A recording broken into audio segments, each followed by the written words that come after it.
Good evening. We'd like to call this meeting to order. This is the regularly scheduled meeting of the City Council of the City of Kingman, held on Tuesday, June 6th, 2023.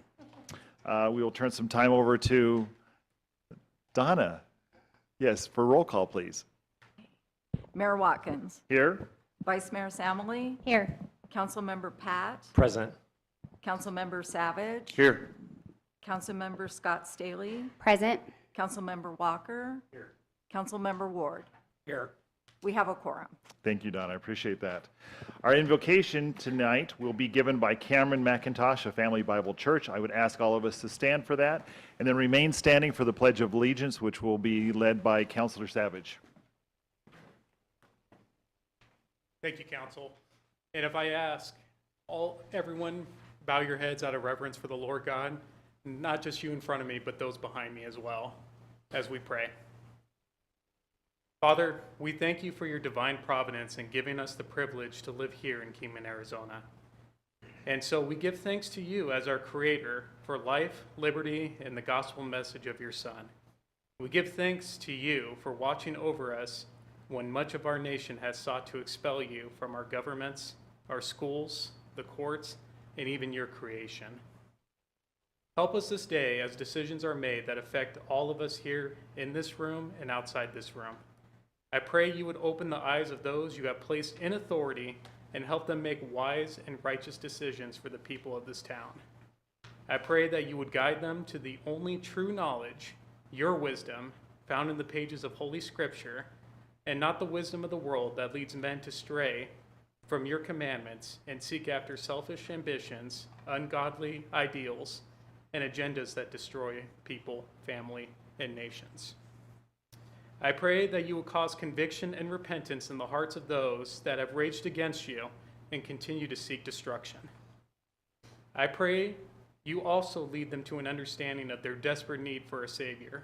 For every man and woman here in this room and outside this room will give an account for themselves before you, God. Without your Son, Christ Jesus, living and dying in our place, we are all condemned and under your just punishment.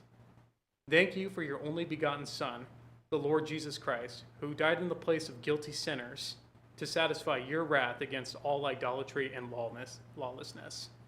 Thank you for your mercy and grace that you show believers who put their full faith and confidence in your Son for the forgiveness of their sins. I humbly pray for Mayor Watkins today, his vice mayor, and the city council board that's here today. Protect those that serve our police department, our fire departments, and all the public servants here in the city, Lord. Help us to do better in leaving behind a greater legacy for our children, our grandchildren, and even our great-grandchildren, Lord. I hope you find this prayer acceptable in your sight, O Lord, my God, my strength, and my Redeemer. I lift up my hands and humbly pray this in your loving Son, Jesus' name. Amen. Amen. Please join us in the Pledge of Allegiance. I pledge allegiance to the flag of the United States of America and to the republic for which it stands, one nation, under God, indivisible, with liberty and justice for all. Once again, I want to thank everybody for being here in chambers tonight, and of course thank those who are participating via the internet and taking part in city government.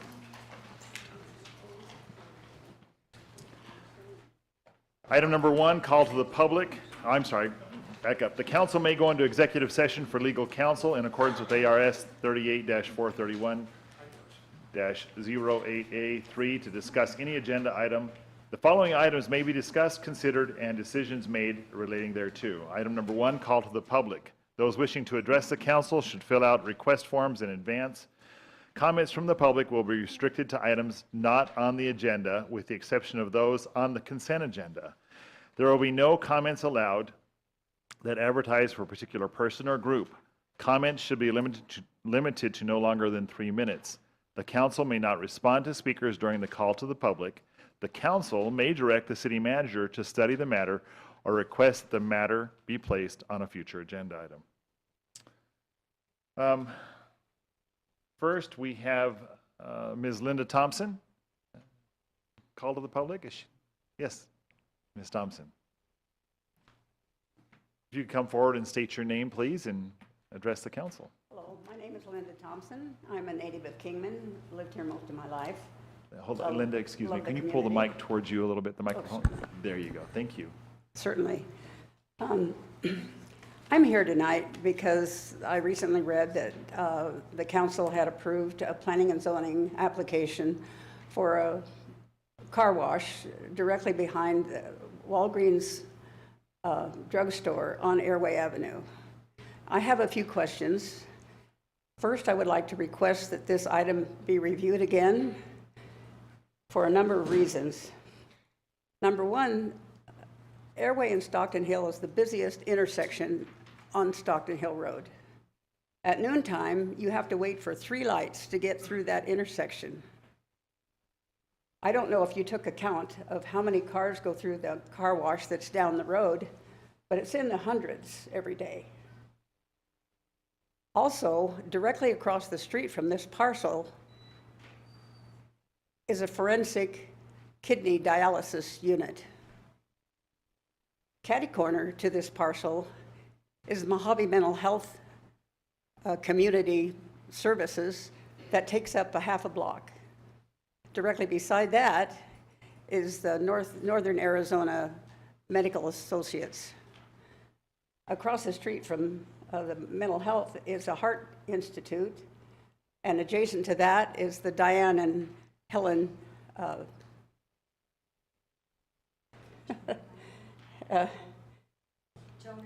Joan and Diane. This is an area that has been dedicated to medical facilities. And I think if you look at any of the parcel maps involved, you'll find that KRMC owns a lot of the land in that general area. We live in the up further north or further east of that area. And let me tell you, I love living there because it's the center of the town now. But I would like to ask, was there a traffic study done before this went to the planning and zoning and was approved? I'd like to also talk about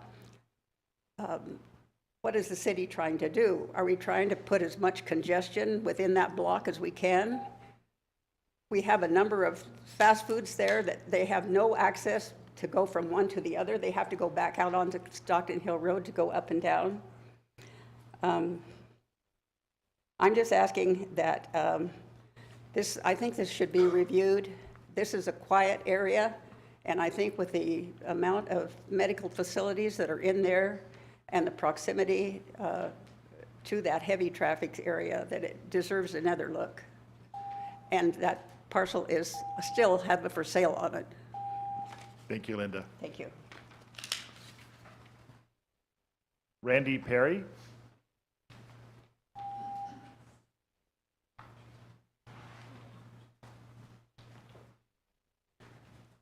My name is Randy Perry. I've been in Kingman about 6 years. Kingman's been great for me.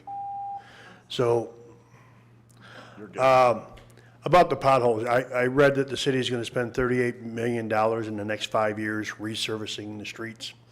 It's going to do you no good if you let everybody and their brother cut the streets open. Right now, Halo's doing it all through the neighborhoods.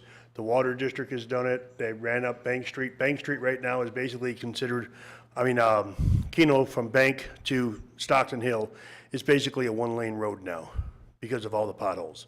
The roads are just tore up. If you're gonna repave the streets and resurface them, that's fine. We need them. We need the infrastructure too of the Halo and the internet and all that. We need all of that, true. But when you tear open the street, patch it properly.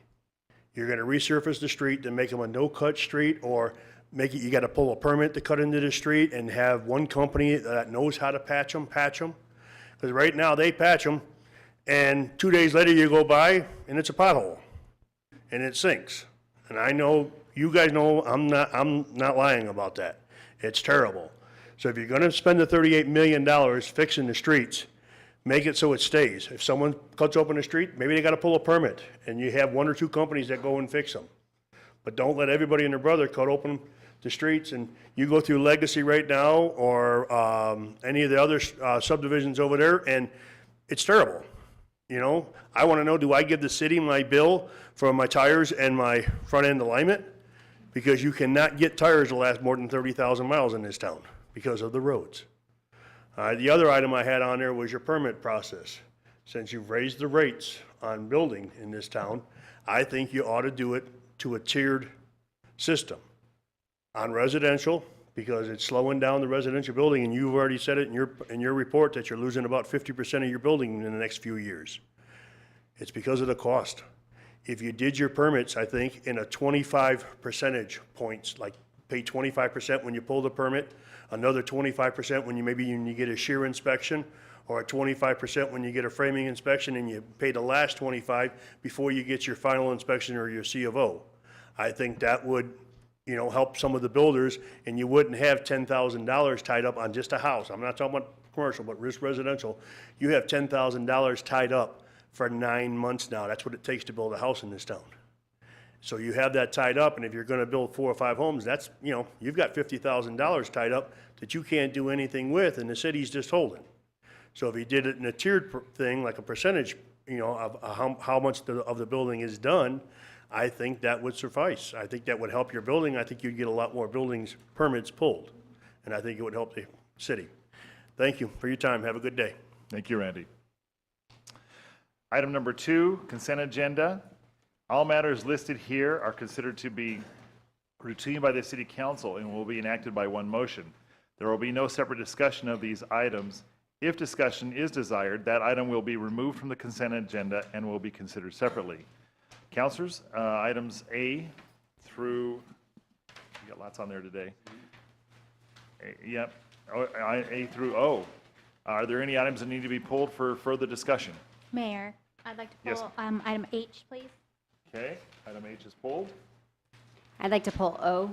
and item O. Okay. Anything else? Can we have a motion then approving items A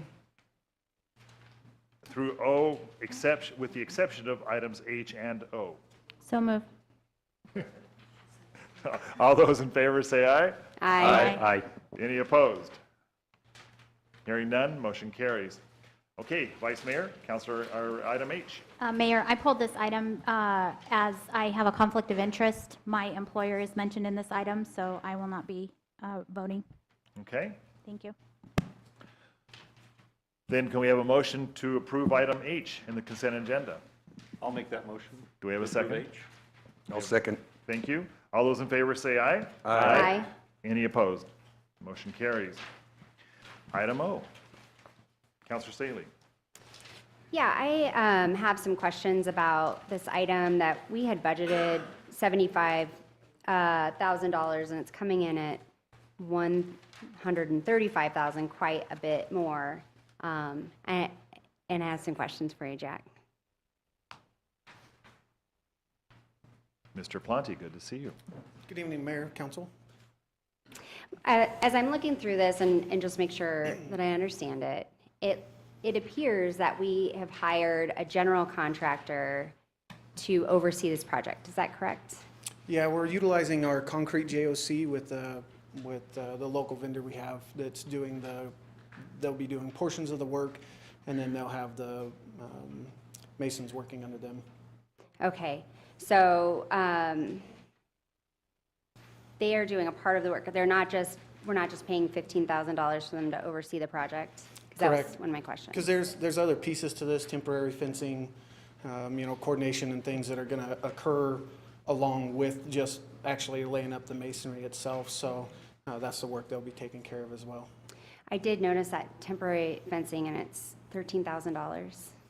We actually priced out potentially having somebody sit on site. In other jobs, we've had either our staff or even hired tip agencies, security agencies to sit on site. Given the nature of the location, it's felt that the temporary fencing was better, even with the amount of traffic that's in and out of the area. Because that also, that contributed quite a bit of the overage as well. Okay, so 135,000, and how many feet is that of It's block wall? a little over 800 feet. 800 feet. Okay, thank you for answering my questions. Thank you. Thanks, Jack. Counselor Staley, would you like to make a motion then? I'll make a motion that we approve item O. I'll second that. Great, we have a motion and a second. All those in favor say aye. Aye. Any opposed? Hearing none, motion carries. Item number 3, old business. 3A, Haley and Aldrich guaranteed maximum price proposal for the Dross site. Staff has received the guaranteed maximum price proposal from Haley and Aldrich. The GMP sets the base price at $43,466,752.03 with a contingency of $9,033,247.97. This leads to a total contract price, Carl, shouldn't that be $52,500,000? It should be, and I thought it had gotten corrected, but apparently it didn't. Okay, so And that was a typo on my fault. $52,500,000. In the event that there are remaining contingency funds, the city will retain up to $2 million for legal costs that were incurred over the course of this litigation. Any remaining contingency funds, after the subtraction of legal fees, will be split between the city and H&A 60-40. 60%, I would assume, to the city, 40% to Aldrich, Haley and Aldrich. Carl? I apologize, Your Honor. What I'm was sorry. that? It says a split of 60-40. I would assume that's 60% to the city and 40% to Yes, Haley sir. Aldrich? Yes, sir. Okay, thank you. This is a common practice in these types of agreements and will motivate efficiency in the remediation process. Any funds retained by the city are required to be allocated to the airport. Staff recommends approval of the GMP proposal. Carl? So I guess I will comment on that. I apologize because yes, it's $52,500,000. That math does not add up if it's not $52 million. And I thought I had corrected that, but clearly I did not. So I apologize for that, as I call it, a scrivener's error. As you're aware, and maybe the public's not quite so much aware of, this has been ongoing litigation between the city of Kingman and United States Army Corps of Engineers, represented by the Department of Justice. What we had done was litigated some contaminated area out at the airport that occurred shortly after World War II. In the course of this litigation, we received a settlement of $52,500,000 that is to clean up that project and basically remediate that material. We started, I think, initial discussions in 2011, 2012, with the lawsuit starting in 2013.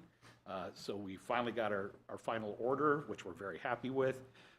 We received our check from the Department of Justice, which again, we're very happy with. And part of that process is Haley and Aldrich submitting this guaranteed maximum price, which is basically setting the costs that they're going to I guess, use or experience when they do the cleanup. So my hope is tonight that we get this approved and move forward. There is a brief, very short presentation. I put a couple slides on your desk that a representative of Haley and Aldrich can come up and go over if you'd like. But we're hoping to get this thing started and finished as soon as possible. Thank you, Carl. Council, any questions for Mr. Cooper? Or representative from Haley Aldrich? Okay. All right. Can we have a motion then approving item 3A, Haley and Aldrich guaranteed? I'll make that motion. Okay. I'll second that. We have a motion, we have a second. All those in favor say aye. Aye. Any opposed? Thank you.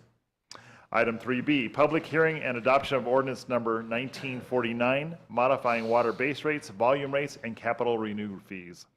The city's water rates have not been reviewed since 2008. As a result, city staff identified the need to hire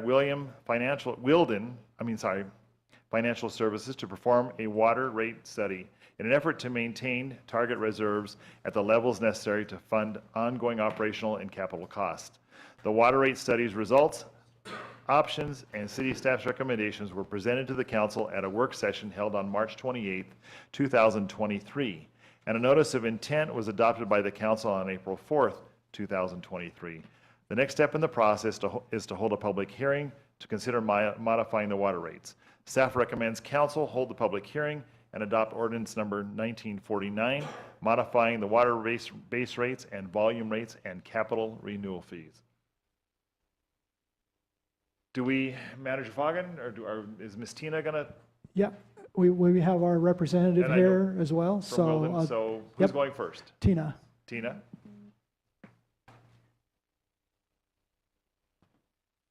Good evening, Mayor, Vice Mayor, and council members. So tonight is the final step in the water rate adoption process, which is to hold a public hearing. This evening, we have Kevin Burnett with Wilden Financial Services with us. He's been working with us for several years now in developing the water rate structure, working through alternatives, bringing alternatives for your review. He does have a presentation, and after his presentation, he'll certainly entertain questions, but then if you can hold the public hearing, and then we'll entertain any questions afterwards. Thank you very much. Thank you, Tina. Kevin, welcome. Welcome. Thank you. It's nice to be back. There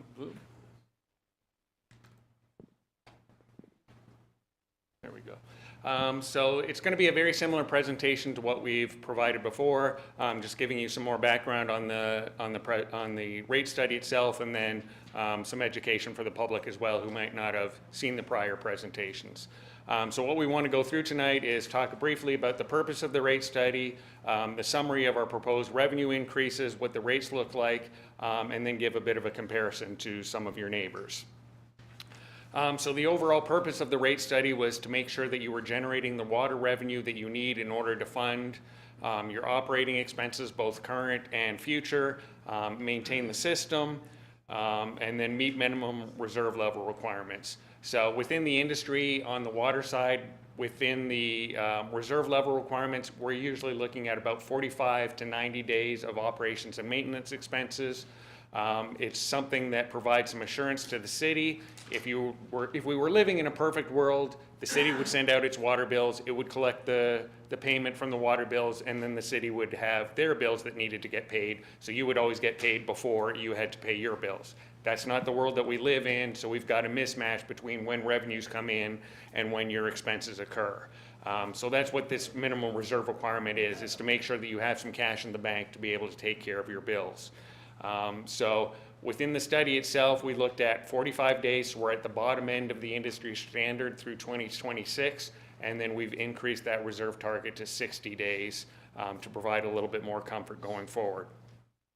And then the second piece of the study was to develop the rates that we need in order to generate said revenue while we're meeting the essential services and encouraging conservation. That was something that the city felt was important this go around, was to have more of a conservation message, and that's certainly something that we're seeing in Arizona as well as throughout the rest of the country.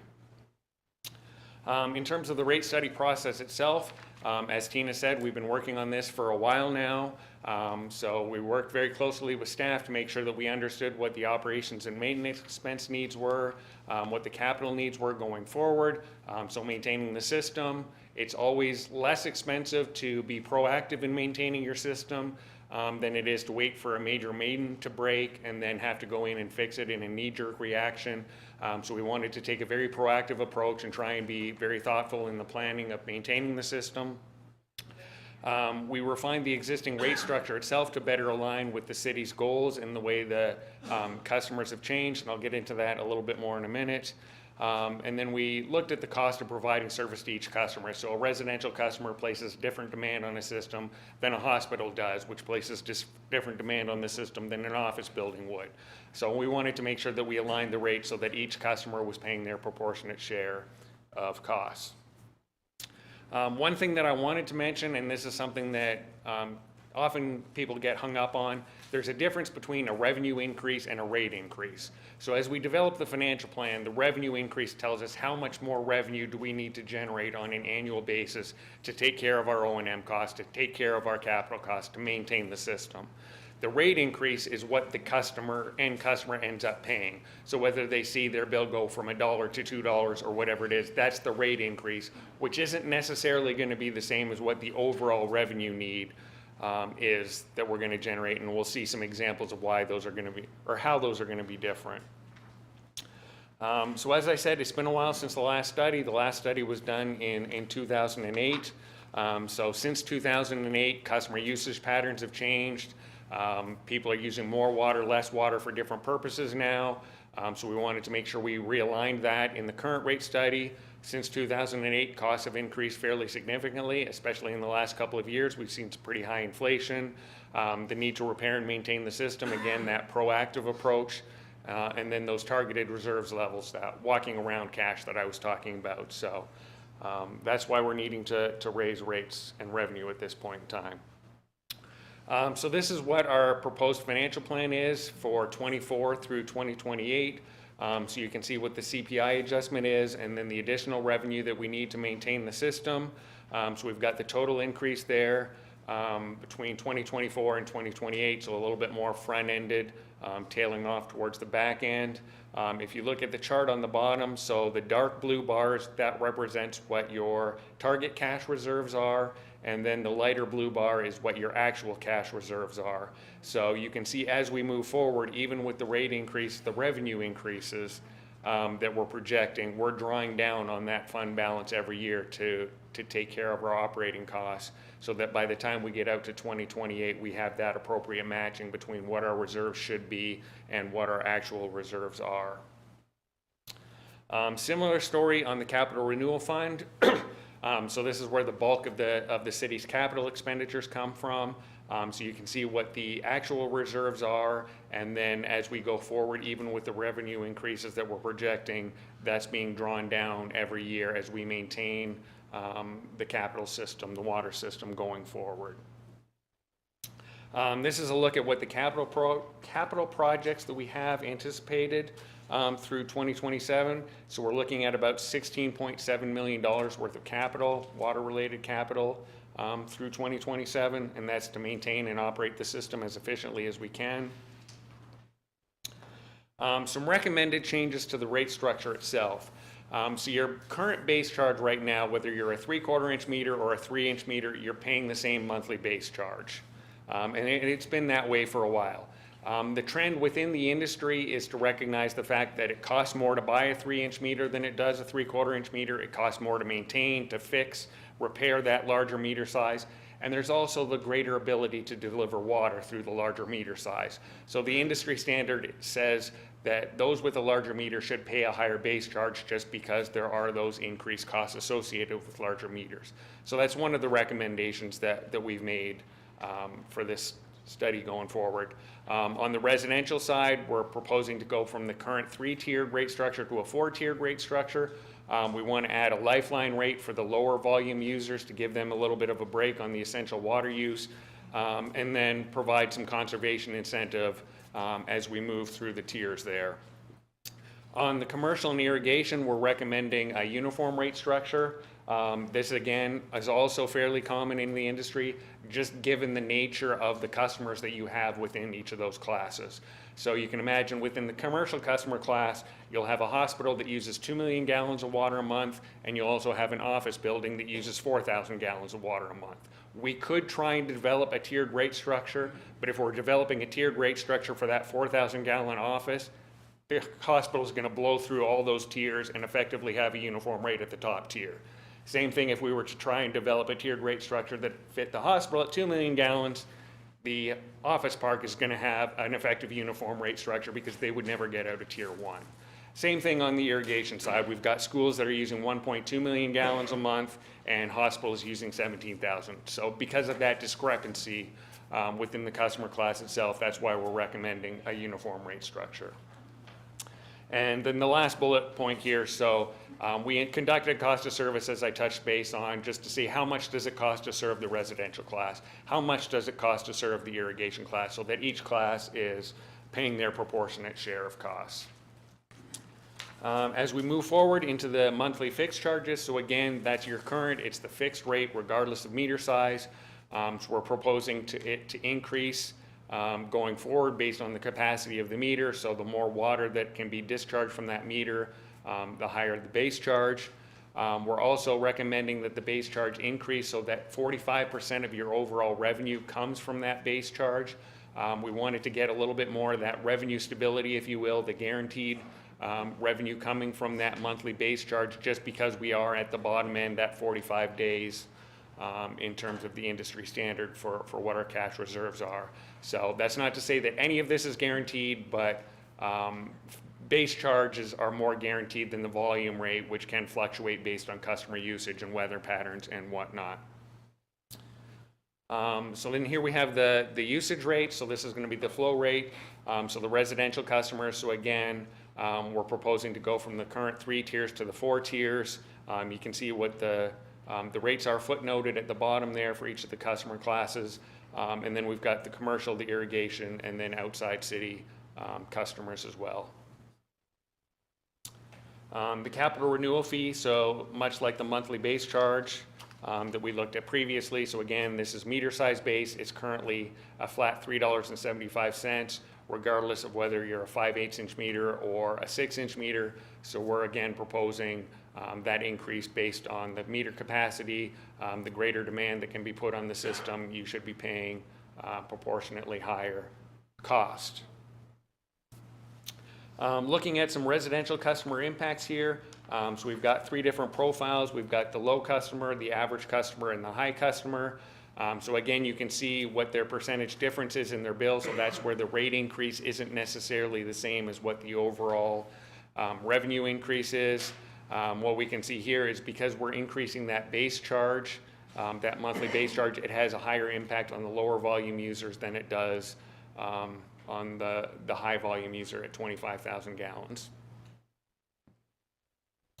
Looking at the commercial side, so again, it's not a nice uniform, everybody's going to be paying the same across the board rate increase.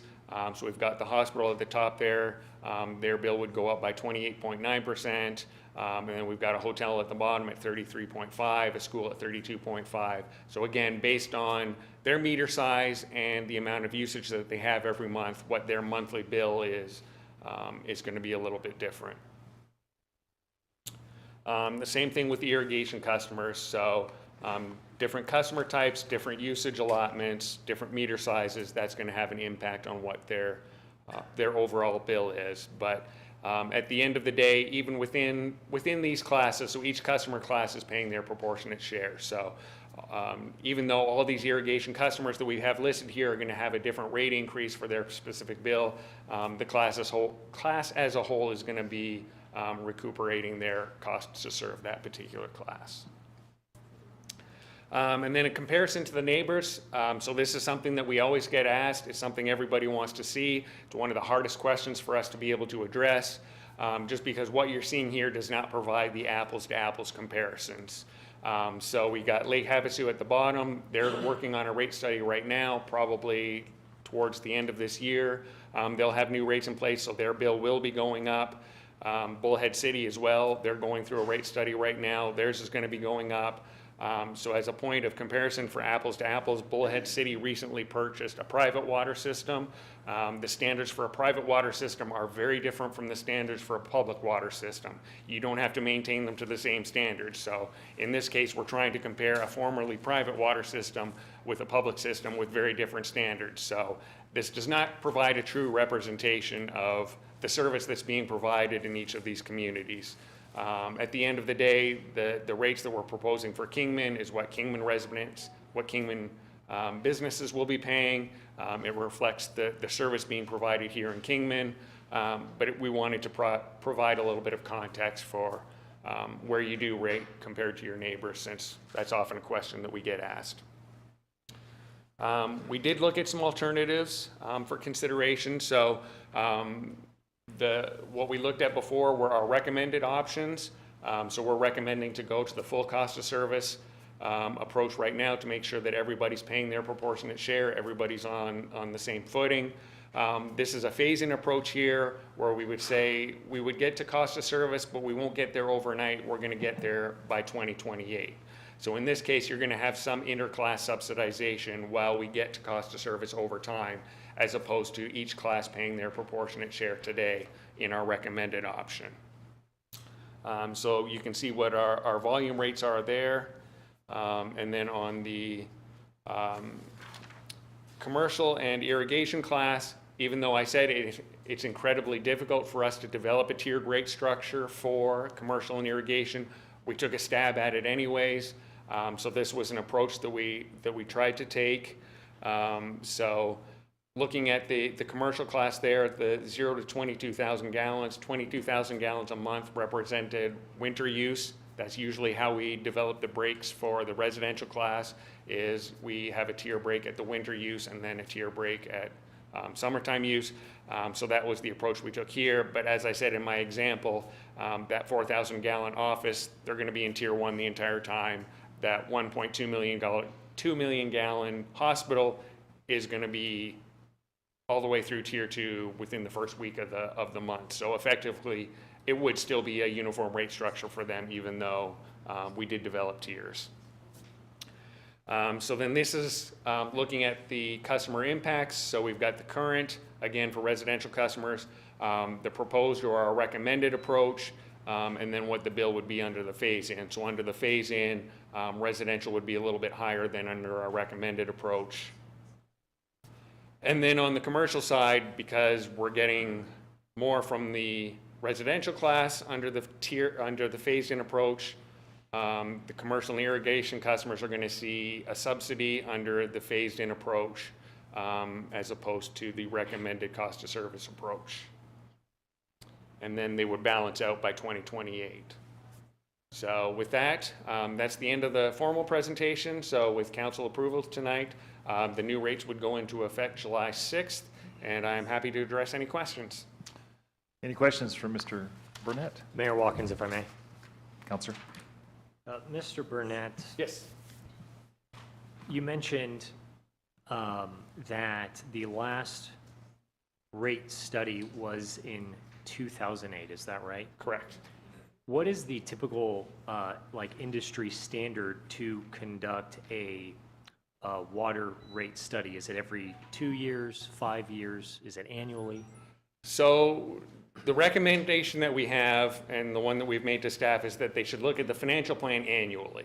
So you should always be updating your financial plan at least annually to make sure that you're on track with your revenues and expenses. As opposed, in terms of a full-blown rate study where you go in and look at the rates themselves, we usually see every 3 to 5 years, unless there's something significant has changed. If you have an Intel plant moves into town that you weren't expecting, then I wouldn't wait 5 years to develop new rates for that. Or if you had a significant industrial customer left the city, for example, then that would say don't wait 3 to 5 years. But 3 to 5 years is the general industry rule of thumb. Also, if council were to pass this ordinance, where would that place us on the scale of the 45 to 90-day revenue reserves? You said currently we're towards the bottom, around 45 days in reserves. Does implementing these changes, would that bring us up to 50, 60, 90 days? Where would we be? So the financial plan that we've developed now would keep you at the 45 days through 2026. Once you hit 2026, then you would grow to the 60 days, so right in the middle there, assuming all the revenues come in and all the expenses come in as we've got them projected. So Okay, so through 2026, it's about 45 days, but Correct. afterwards it goes up to 60. correct. So we'll have more reserves over time. Yes. Yeah. I have no further questions. Thank you. Thank you, Counselor. Any other questions for Kevin?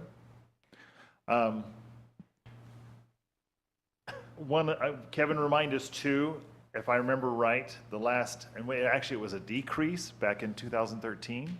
The council passed a decrease, and of course, obviously, since 2013, we've seen lots of costs go up. Correct. So this makes a lot of sense. Do we like increasing prices? No, we do not. But we have not. We had a price decrease in 2013. Our system needs. Anyway, I appreciate all the information. I just wanted to make sure we brought that out too. Yep. So, okay, thanks. Thank you. Vice Mayor. Yeah, I had a citizen email me earlier. Tina and I were kind of going back and forth. I just wanted to recap that scenario. So if I could have Tina come up, because I think it's important for the public to understand. The citizen that emailed me actually thought her water bill was going to double, but in looking at it, she's a residential user, low user. Her usage was going up, but her volume was coming down. So the net actually to her was less of an impact. So could you run through that scenario, Tina, just as a visual for the general public? I absolutely will. So yes, our monthly base rates are increasing and our capital renewal fee is increasing, but it's important to recognize that we are recommending a decrease in the volume rates, which is a portion of your bill. And so the customer that Vice Mayor is referring to would fall into this table that's on on the screen, and it is the inside city limits, the average customer. And so currently that customer is paying $22.54. And although this customer felt that their bill was doubling, they're really getting an increase of about 18% or $4. So again, it's important to recognize that although the base rate is increasing and the volume rates are decreasing, and they will recognize a decrease in that portion of their bill. Thank you. Sorry, Mr. Burnett, but it was a good analogy for the customer, because we can look at these tables all day long and it can get quite convoluted. So when you put a real live scenario in the mix, the customer's not happy that that this could happen, but understanding that it nets out a lot differently than she originally thought. So thank you. Any other questions for Kevin? Okay. Thank you, Kevin. Thank you. We will move into the public hearing. We're opening a public hearing for this discussion. First, we have Mr. McJunkin. Ron? Good evening, Mayor and council members. Okay, what I did not hear addressed is the cost of increasing your water meter size.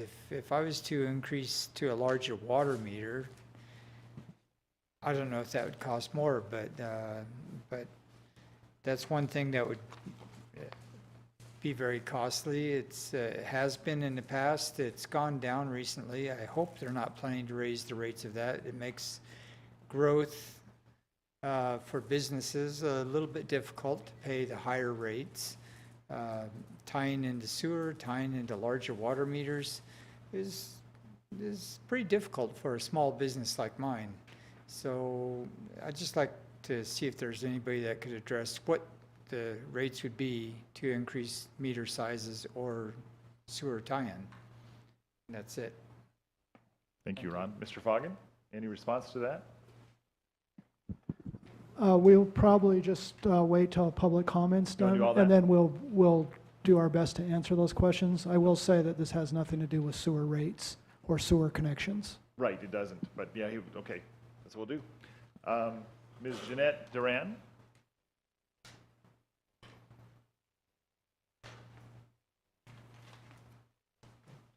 Jeanette, did I get your last name correct? Duran, yeah, you said it right. Good. I'm a local resident. I live on Pine Street, and I'm also a landlord. And I have my tenants complaining about the water bills that they're getting now. Kingman has a large amount of senior citizens and low-income people, and the current water rates, people are having a hard time paying what they're getting, the bills that they're getting now. I think I would like to see maybe more water storage being built, because we have monsoons. Making more water storage would make more sense when we do have monsoons, which we had a lot of water this year, and normally we do. But instead of letting it all go out into the desert, we should build storage facilities for that water. It might be, I don't know, the Romans did it and it worked for them. That's been 2,000 years ago, and some of those things are still being uncovered. So if you want to raise the rates for the big users, like, commercial users, okay. But one thing I know for sure, and having dealt with this issue not only here, but in other places I've lived at, no matter how much money you charge, it's never going to produce more water. It's just, you can charge whatever you want, but it's not going to make more water, okay? So I'm against a water rate increase, and thank you very much. Thank you, Jeanette.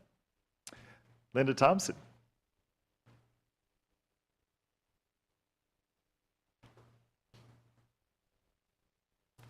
Well, thank you. Linda Thompson here again.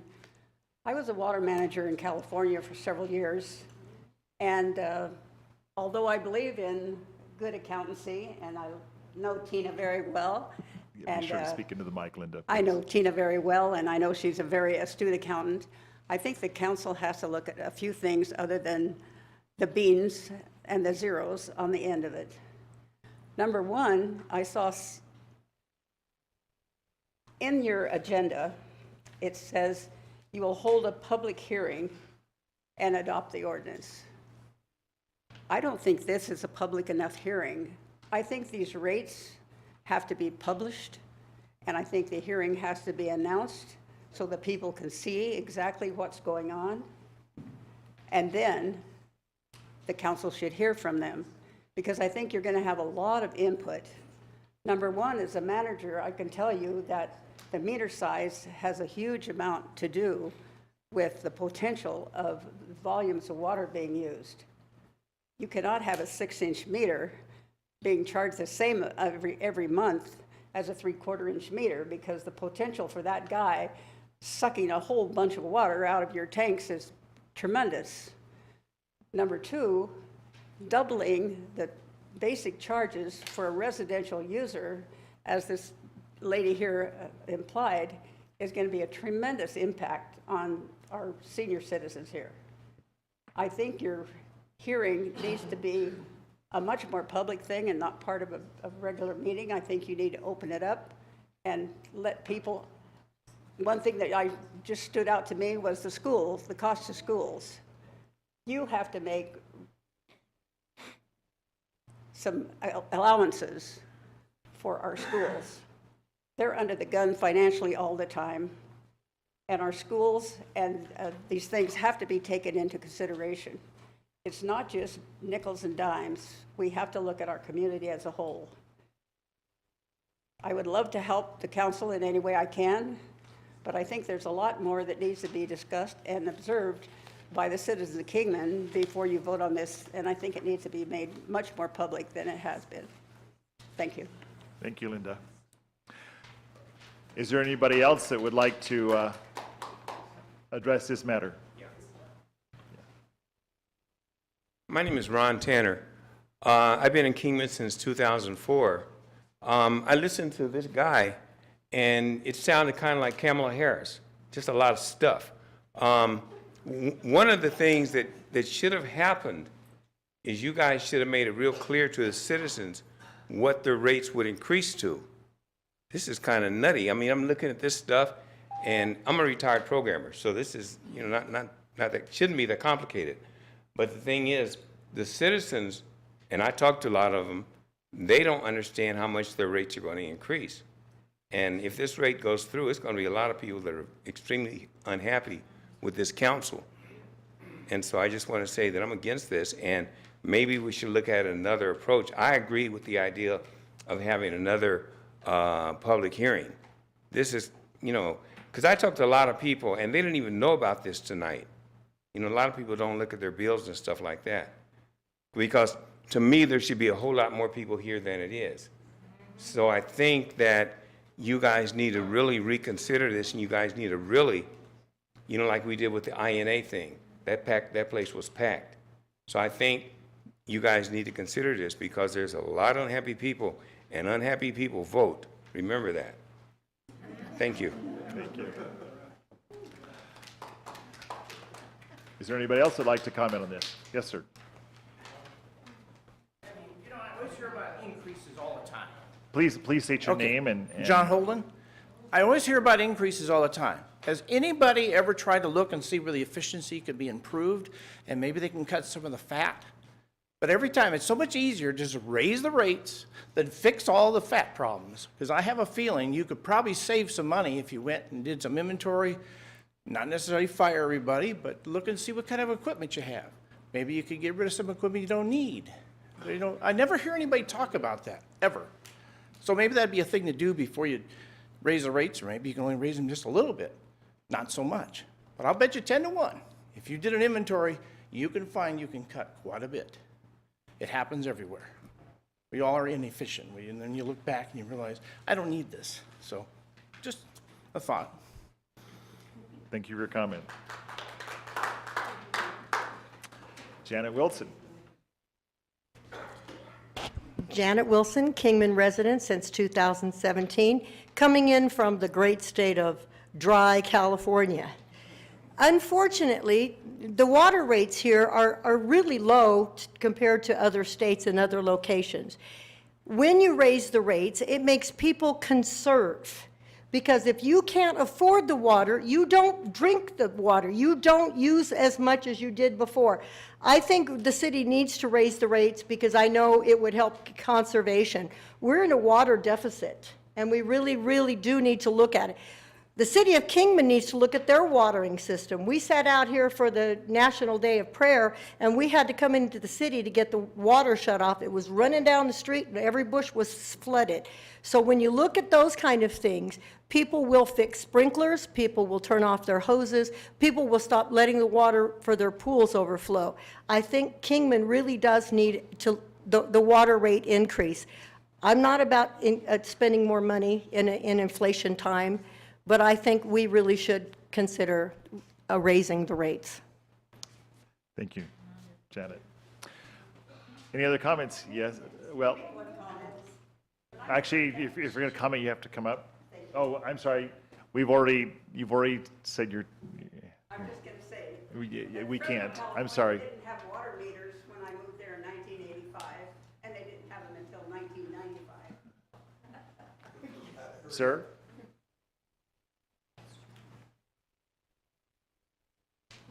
Council, Mayor, nice to meet you. I'm Logan Marsh. I own the Red Cellar and Bistro. I'm not biased on the rates at all. Actually, my concern is with the notification. I constantly have issues receiving my bills electronically or in the mail. Your admin staff will let me know, confirm that. My frustration is I didn't learn about this until I read about it on the agenda. I got no email, no notification of it at all. And it's been ongoing since I opened my business. So, I mean, I'm all for I'm all for the rate increase to the right businesses and the right tiers. Pay for your fair share of water, make sure the money's going where it needs to go. But I think the public should have a new hearing so that people are properly notified with either snail mail or electronic mail. So, thank you. Thank you, Logan. Okay, anybody else? Yes, sir. Yeah, my name is Norman Trubel. I'm a resident. I'm sorry, can you state your name again so we can... Norman Trubel. Okay, thank you, Norman. I'm a resident. My concern is raising rates when you have so much new construction going on, which is going to generate more revenue. I know there's going to be more water bills and stuff like that. And it just seems like the people that are on fixed incomes get stuck with higher bills all the time. I just, so I'm totally against it. Thank you. Thank you for your comment. Okay, seeing no more hands raised or anything, I'm going to close this public hearing. Mr. Foggin, I'll turn some time over to you and staff. Appreciate the opportunity. I guess what we'd like to do is just make sure that we've answered any of the comments that have been made, some clarifications. And so I think what I heard was one thing was the process, how did we advertise it, how long have we been working on this. So if Tina could cover that. And then the first one was a technical question, I believe, and we'll let either you or, okay, perfect. Thank you so much for the opportunity to be able to answer some of the members of the audience's questions and concerns.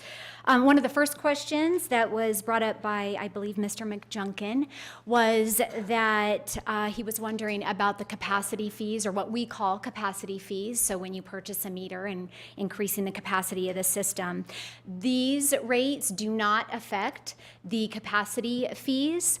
Capacity fees were adopted by the council in 2021. They are not part of this rate study. And for a 3/4 inch meter right now, it's just under, I want to say about $850. It was actually a decrease that the council approved for those capacity fees. So I hope that answers Mr. McJunkin's question. There were quite a few comments as far as not receiving notifications, so I'd like to share with you and with the members of the audience how we did notify. And so every bill since the beginning of April, or right after the notice of intent was adopted, which was the beginning of April, we inserted a notification into every utility bill, and that was through the end of May. We also posted on our website a yellow banner publicizing that we have developed a water rates page. We published it in the newspaper, that this public hearing, and for commercial and irrigation customers specifically, we sent individual letters to each of those business addresses that we had on file. And again, it was the mailing addresses that we had on file, indicating what the size of their meter was, and that they could go onto our website and use a water rate calculator to help them understand what sort of increase they might be expecting. We also, for some of those larger users, like the school district and the hospital and the county, we sent out individual letters to their finance teams, giving them specifics about their actual accounts and what they will what they might experience if this proposed water rate increase went into effect. And I received some communication from those finance teams, and they were appreciative of getting the advance notice. So that is how that's the notification that we did provide. It wasn't just on the agenda for this evening. Let's see what else might have been addressed. As far as cutting the fat and looking at efficiencies, I can understand that. We haven't had a rate increase for almost 10 years, and we have used our cash reserves to pay for our expenses. And so it has been a long time since we've requested rates, and we are at the point, or requested rate increases, and we are at the point now that that we need to do so. So I think that answers the questions of the audience. I don't know if you, yes, sir. Counselor, yes. I just wanted to catch you before you went and Okay. sat back down, if that's okay, Yes, Counselor Mayor. Pat. I think one of the questions regarding the meter sizes wasn't so much as volume going through the meters as much as tiers for the separate meters. I thought during one of our workshops, we set out different rates for like a 5/8 meter versus, all the way up to a 6-inch meter. Is that correct, Tina? That's correct. And can you just for clarification for the gentleman who came up earlier, could you explain that, the size tiers and differences for us? As far as the sizes and what the as far as in this particular rate structure that we are recommending, we have for our water base rate, depending on the size of meter that you have. So there's a 5/8 inch, a 1 inch, 1.5, 2, 3, 4, and 6. You will pay a different rate for base rates and for capital renewal fees. And again, that's based on the demand that is required and the volume of water that goes through those types of meters. So most residential customers have that smaller meter, that 5/8 inch meter, and then again, as depending on the type of business that you are, you could go all the way up to a 6-inch meter, and they will pay the higher rates. Yeah, and for our understanding, typically you'll have the hospital or schools with the 6-inch meters, right? But your local physician or accounting firm might only have the 1-inch meters. That even 5/8 inch, yeah, 5/8, 1.5 inch, yes. And so it's the base rate at those meter sizes that are changing, but they're tiered. That's correct. I think I had one other question, but I will circle back if I could find it. Okay. Thank you, Counselor. Any other questions from Counselor? Yes, Counselor Staley? Tina, can you give us an idea of what some of the expenses are? Because I think there's this misunderstanding that we're just paying for the water, but actually the bills pay for a lot of things. And can you just, for Sure. the public, tell us a little bit about what kind of expenses we're trying to cover in the water bill? Absolutely. So the water fund supports our utility billing department. So anyone that you're dealing with at our front counter comes out of the water fund. When you're paying your credit card bills, we do not charge you a credit card fee, and so we must absorb that cost. That's a large cost. And the printing of the bills. So that's utility billing side engineering. They design all of our water projects and support the city with all of the needs on capital improvement projects. So consultants and their teams are involved. And then we have our water operations team, which manages the entire system. So repairing the lines, electricity is almost $2 million for the system, and their teams and their vehicles and everything that they need to operate the system. So those are some of those costs. And again, purchasing new equipment comes out of the water operations fund. So it's quite a bit. I remember years ago, probably 5-6 years ago when I was first on council, there was a study that was done to talk about all of the water lines that needed repair.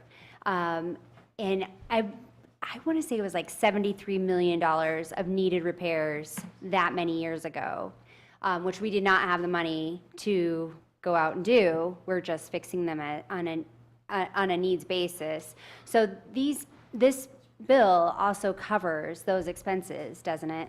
That is correct, absolutely. So in our 5-year capital improvement plan, we have water lines and service lines included in that. And although the bill is over, I want to say $80 million back in the day, certainly we're not asking for any sort of increase like that, but it is in the capital improvement plan to the tune of, I want to say maybe $1 to $1.5 million a year is on average for that. Is what we need to replace old water lines that are probably leaking or getting ready to leak. Is that right? That's correct. So we're kind of behind, or it feels that way, when it comes to the needed repairs in the system. Absolutely. It's not just pumping the water, it's so much more than that. Yep, you're absolutely right. And if you were to ask the Public Works and Engineering team, they would say that we need $5-10 million a year to fix the old lines that we have in the system, so. Yeah. Thank you. You're welcome, thank you. Thank you, Counselor. And of course, huge storage tanks, that's what everybody sees. That's one of the most evident things, replacement or addition of more storage tanks. Another factor that comes into play, food for thought, is I know Rob Owen has mentioned this in the past when we were pushing for the INA to get the INA in place. If for some reason, of course, our water usage from our aquifer is still continuing at a huge alarming rate compared to what it was. We have slowed it down with the INA in place. But if that water usage continues and we have to drill deeper wells, that's another cost that has to be accounted for in this, in this thing. Of course, contingency funds, but that's why we need these money for those contingency funds. Absolutely. So, and another thought, once again, I think all as counselors and as council members, we hate any kind of increase because we realize people are on fixed budgets. But on the same token too, for example, advertising, there were 3 different meetings. I mean, this is the 3rd meeting where this water discussion has come up. I know myself, before I got involved on being in council, I was sort of so-so on participating in government. But the agenda has always been printed or always been available. All these things are always available. You mentioned all the different things. It's up to us as good citizens to watch for these things as they're being advertised. Because if we do, then we will see these discussions coming forward. And if we want to participate, it gives us that opportunity. So once again, it's up to us also to take part in that. Thank you, So, Mayor. Once again, I hate raising prices, but sometimes we have to. One other quick thought. Because we are talking about water bills, we always need to remember that our citizens also need to realize that in their water bill comes the trash and also the sewer, for paying for the sewer plants and treatment plants. So those are all things that are included that. Okay, thanks, Tina. Thank you. Mayor, Any other comments from council? Mayor? Councilor Pat, did you remember what you wanted to talk about? No, actually, it was answered. Okay, great. Mayor? Yes. I would just echo what Tina was saying about the need. We operate several small businesses, and the water department is really a small business that we operate.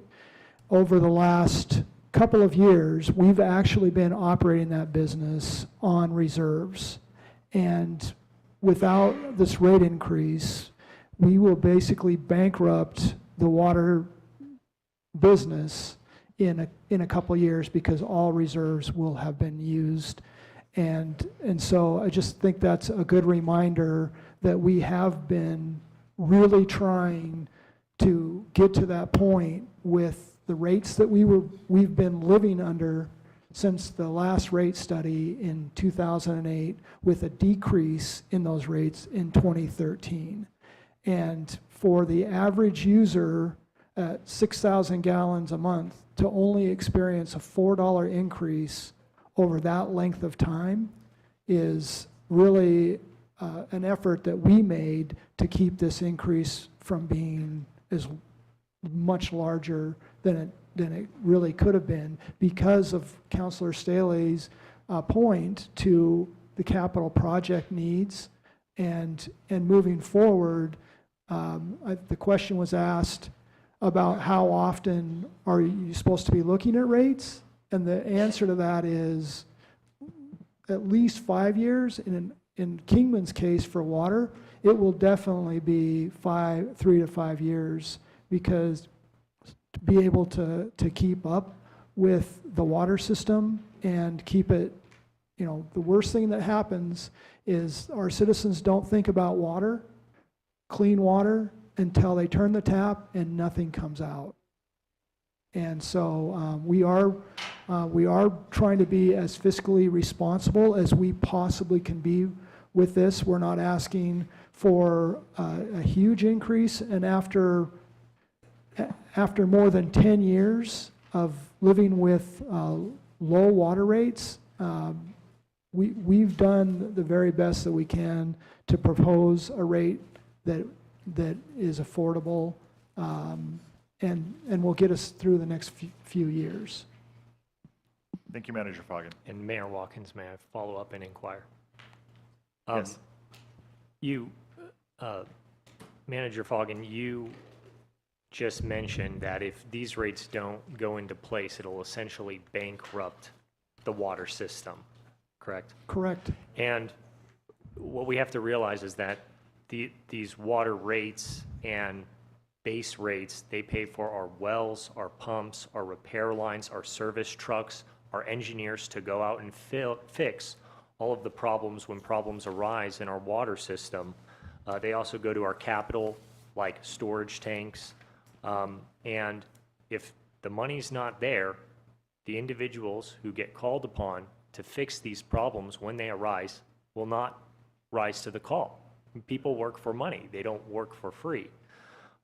So we have to have these reserves there, and we have 45 to 90 days to ensure, if there is an emergency, that those costs are covered without having emergency hearings to get rates increased with even less public notice than, and we've provided our public notice, so on an emergency basis.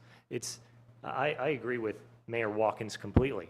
I hate, probably more than anyone on this council, increasing rates on the citizens of Kingman and increasing taxes. I'm going to be voting yes, holding my nose today. I can't stand it. I can't stand the thought of it. But it's so necessary, because Manager Foggin is 100% right. If these rates don't increase, there might be a time when you turn your tap and water will not come out. Thank you, Counselor.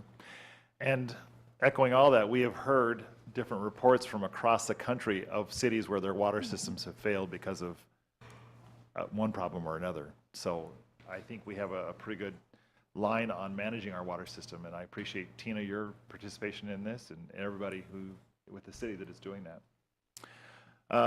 Any other comments from council? Okay. Can we have a motion then for adopting ordinance number 1949, modifying water base rates, et cetera? I'll make the motion to adopt ordinance number 1949. I'll second.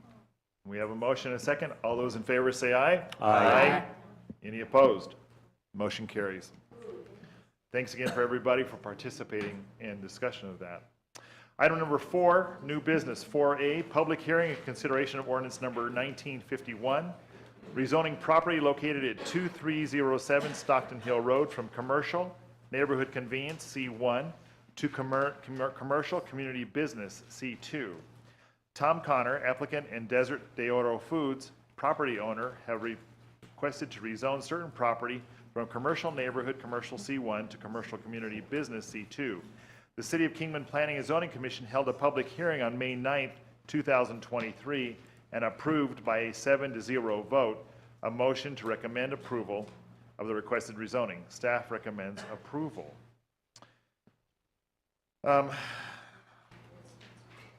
Yes, glad you're here, Kerry. Oh, you're ready for me. Thank you, Mayor, members of the council. I'm just trying to make sure I share this correctly. And if everybody's here still for the water thing, I don't want to make them suffer through this if they don't need to, so it might be a good time to leave, I don't know. But this is a rezoning case. It was heard by the Planning and Zoning Commission, and they did recommend approval of this case. It's a request to go from a C1 commercial to a C2 commercial. And as you mentioned, the applicant is Tom Connor and the property owner Desert de Oro Foods. This, to give you a vicinity map here, this is the 2300 block of Stockton Hill Road. The star there, it's the former bank, I think Bank of America, yeah. And the outlined area is generally the subject property. It does not include the parking lot to the west. Just for, again, vicinity, the Just Kids Dentistry is to the north, and then Pioneer Title Agency is to the south. The general plan map, the general plan 2030 map, designates the property along with most the property along Stockton Hill Road abutting it as the neighborhood commercial, which does support both the C1 and the C2 type zones. And then as labeled here, to the residential areas to both the east of Stockton Hill Road and the west are designated as medium density residential, which is 3 to 8 units dwelling units per acre. The current zoning of the property is C1 commercial, and there's a lot of labels on here, but it's supposed to show you, and this transparency takes away some of the color saturations, but you can clearly see the residential areas in yellow. But along Stockton Hill Road, there's a mix of C1 and C2 zones already in effect. So if the request were granted and it was rezoned to C2, it would not be dissimilar from the property to the south across Club Avenue, nor would it be dissimilar from property to the east across Stockton Hill Road. Just to give you some utility infrastructure information, it's there. There's basically water and sewer and public sidewalks, public streets, all of that is available to the building, and of course it's already constructed. The applicant, I should have mentioned this, would like to convert the building to a drive-through barbecue restaurant. So the drive-through bays on the west would be used to bring orders to the customers' cars. And then inside the building would of course be restaurant/bar area. And I think this came up at the Planning and Zoning Commission meeting, so I might as well point it out. There's currently a driveway access on the north. There's one there, and then there's actually 2.5 on the south side.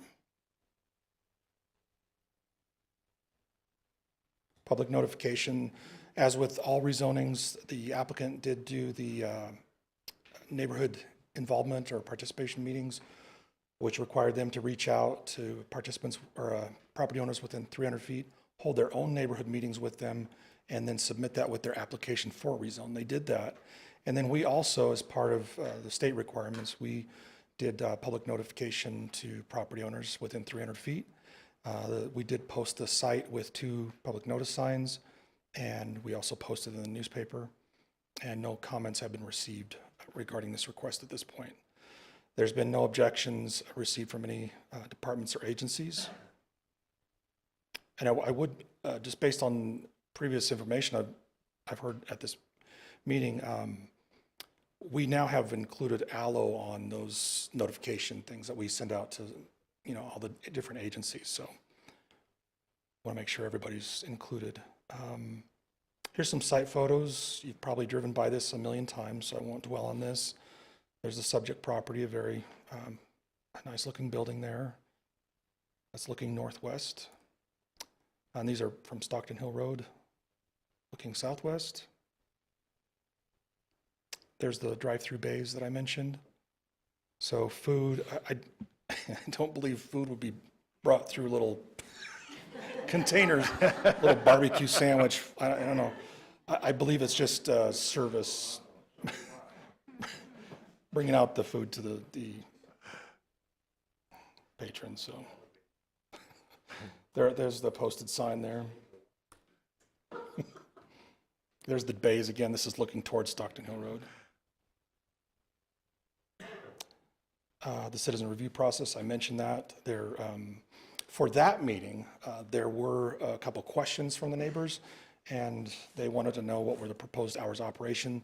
The applicant responded to them at the time that the hours of operation were being considered, not being held to, but were 11 a.m. to 9 p.m. for kitchen and drive-through, and then the bar may serve slightly longer. Question number 2 revolved around smokers. Will be inside the kitchen, not outdoors. They asked, where will smokers be located? And hopefully they're talking about infrastructure there, not individuals. So they said most of it will be indoors, not outdoors, and filters will be used in the exhaust. Also, will the existing drive entries along the streets be eliminated or remain? And the applicant said yes, the proposal is to keep those access points. Here's the concept plan from the applicant, and the only change they're going to propose would be a minor amendment, and that site, it's called a minor amendment application. They would take the current trash dumpster location and move it clearly onto their property because they have a sort of a shared property line. So they're going to remove that issue and place it there.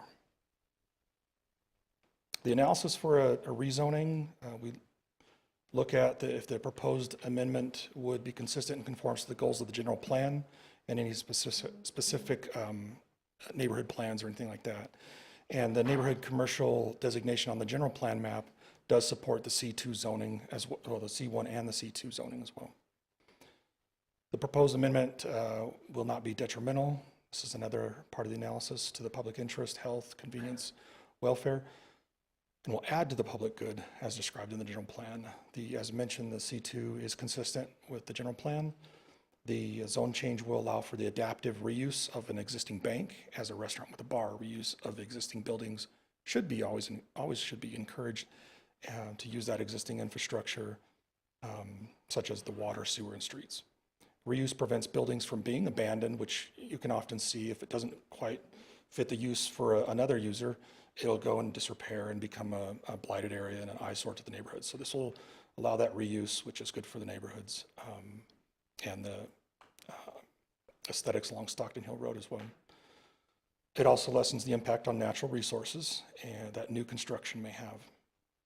Because the area has sidewalks and street network built out, the citizens in the vicinity have several transportation options, such as walking, bicycle, and vehicles, of course. The site has to be suitable for the request, and the site is physically suitable for the continued use as commercial. Site is relatively flat, has access to infrastructure, utility infrastructure, and any site development that they may propose, such as the trash dumpster location, will be reviewed against relevant adopted city codes and standards.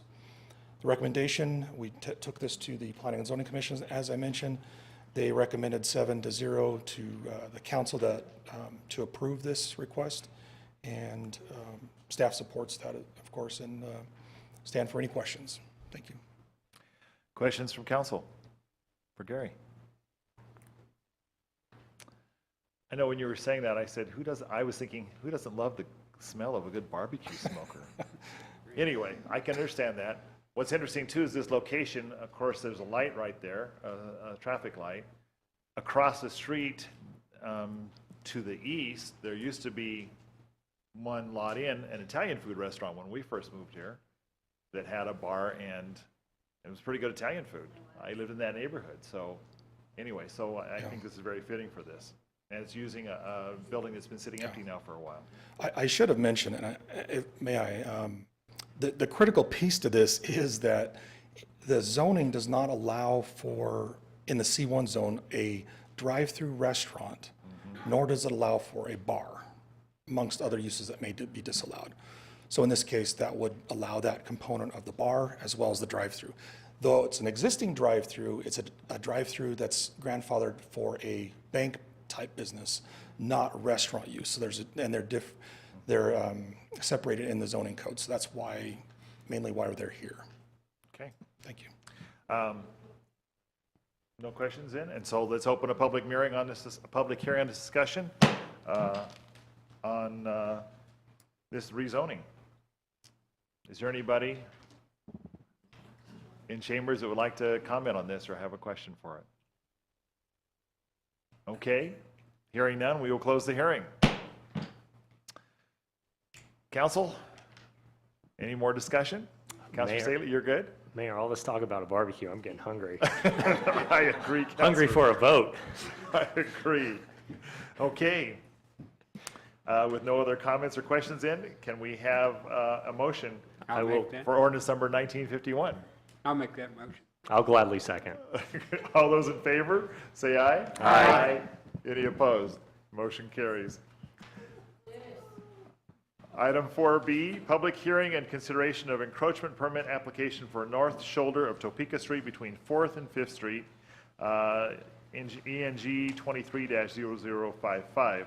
Staff has received a request for a substantial encroachment permit from Western Technologies Incorporated on behalf of the Arizona Department of Environmental Quality to install 2 groundwater monitoring wells located in north shoulder of Topeka Street between 4th and 5th Street. Staff recommends approval of the encroachment request with the following conditions. 1, the applicant shall apply for a right-of-way permit prior to the start of work. And is there number 2? The right-of-way permit application shall contain a traffic control plan. Engineer Phil Allred.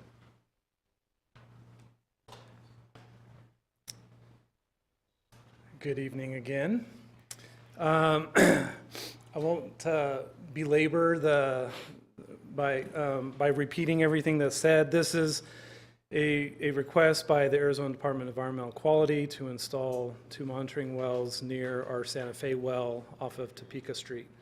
Over the years, the state agency's been doing some remediation in the area, and they're just needing to install these wells to take groundwater sampling and just verify that there's no contaminants in the water in this area. So this is a facility being constructed within the city right-of-way, so it requires a substantial encroachment permit and a public hearing. And we don't have any issue with it, so we're recommending approval.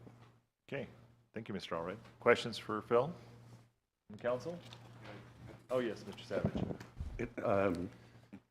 The state agency's paying for those, correct? Correct. Okay, thank you. Yep. Okay. Thank you, Phil. Let's open a public hearing then for discussion of this item, Engineering 23-0055. Is there any public comment or questions about it? Okay, seeing none, hearing none, close the public hearing. Council, can we have a motion approving this item? So moved. I'll second. Okay. All those in favor say aye. Aye. Any opposed? Motion carries. Item 4C, contract amendment number 2 for ACOM Technical Services Incorporated, Engineering 18-0052. The Federal Highway Administration has requested an update to the change of access report for the Rancho Santa Fe traffic interchange. Staff has requested a contract modification from AECOM to complete this work. The contract modification will increase the contract by amount not to exceed $23,768. Staff recommends approval. Phil, is Phil commenting on this? Yes, you are. You might as well just stay up there, especially the next one too. I'm sitting in the front row there. Yes. So again, without repeating everything that you just read, this is a contract amendment to update the change of access report for the Rancho Santa Fe traffic interchange. The FHWA is requesting it. They want updates.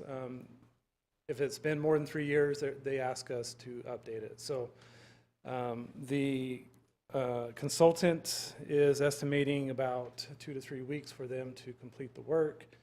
And then it'll probably take about 4 weeks for ADOT and FHWA, hopefully, to review and approve the revision. So with that, I can answer any questions. Do you foresee this slowing this project down at all? No. Okay. I know that's been an important question a number of people ask me. I mean, I guess I can't predict FHWA, but Correct. They've been a part of this process. They've been in all of our meetings. I think they would have expressed some concern, but I guess I can't speak for the other agencies, but I'm not anticipating anything. Okay. Council? Mayor Watkins. Yes, Councilor. Mr. Allred, it seems like this agenda item also goes with the next agenda item. Is that right? Or are they They're completely- separate, They're completely, completely separate. So We they're not have to con- do this. they're not contingent upon one another. Correct. Okay, I just was looking for that clarification. Okay. It is required. Yes. Yes, this item, we wouldn't be able to move forward with the project if it wasn't done. Okay, thank you for the clarification. I have no further questions. Okay. Anybody else? I was just going to make the comment that they requested it, they should pay for it. I'll convey that to them. I mean, it's just a thought. Be sure to tell them to contact Vice Mayor, please. I'm ready to make a motion, Mayor. Okay, can we have a second? I'll second. Okay, all those in favor? Aye. Say aye. Aye. Aye. Any opposed? Thank you. Item 4D, contract modification number 3 for AECOM Technical Services Incorporated, Engineering 18-0052.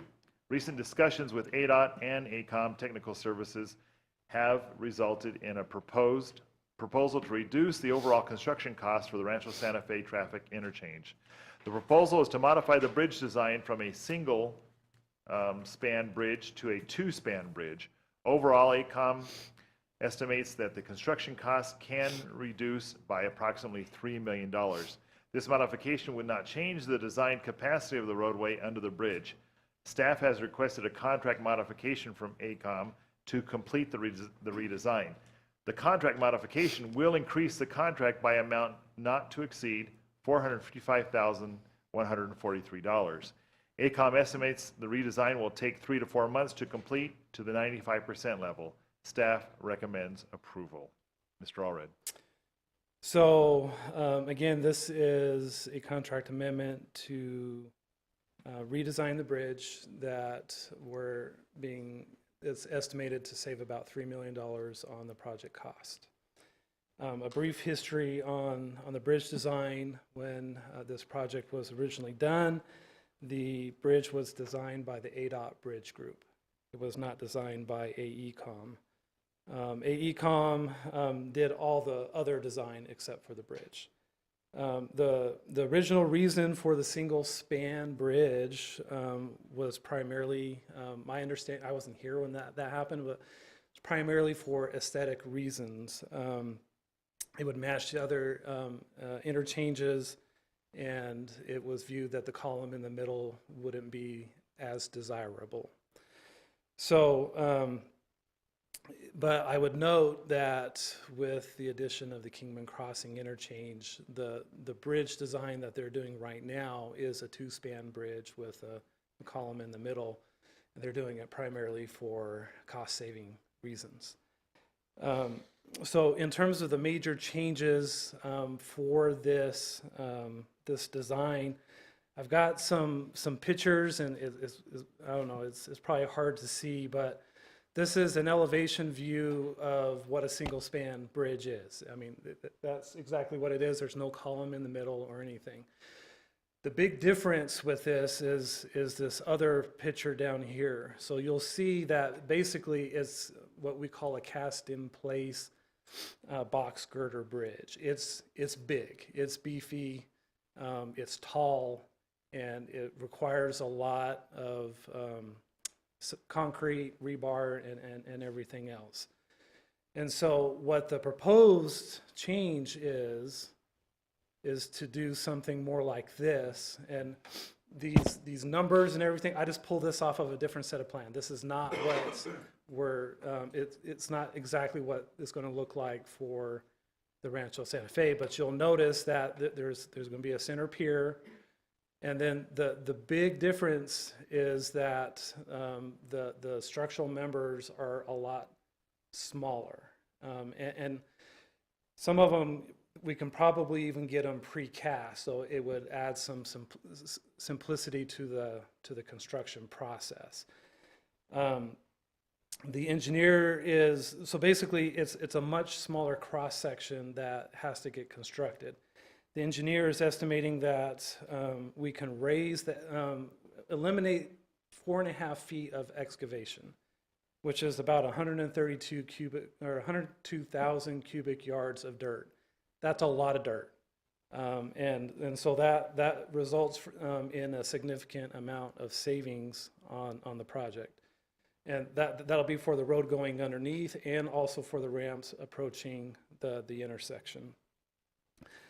And then, as I mentioned before, the bridge will require significantly less concrete, and that will result in a very large amount of savings as well.